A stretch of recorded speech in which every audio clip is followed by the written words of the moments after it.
பாருங்கள், நாங்கள் 2 பேர் தங்கிறதுக்கு இவ்வளோ பெரிய ரூமு. படுத்து தூக்கிட்டு இப்போ தான் டாய்லெட் போகிறோம்.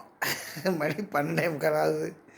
12:45 மணிக்கு இதுமாரி ஏஞ்சி கூத்து அடிச்சுட்டு இருக்கிறோம். இவ்வளோ படு ஜாலியாக இருக்குது சிலோன். வாழ்க்கையே ஜாலியாக தான் இருக்குது. எவ்வளோ ஜோராக எடுத்துருக்கோன்னு பாருங்கள். இங்கே பாருங்கள், நாங்கள் 2 பேர் தங்கிறதுக்கு இவ்வளோ பெரிய ரூமு. இழுத்து போட்டு எவ்வளோ பெருசு பாருங்க. ஒரு ரூமில் 2 பேர், ஒரு பெட்டே 2 பேர் படுக்கலாம். அதுமாரி படுத்தாலும் இவ்வளோ பெரிய ரூம் கொடுத்துருக்குறாங்க. பயங்கரமாக இருக்குது. ரொம்ப சூப்பராக இருக்குது.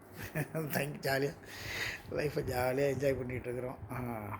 ஓகே, நாளைக்கு பேசுகிறேங்க. இதே மாதிரி தான்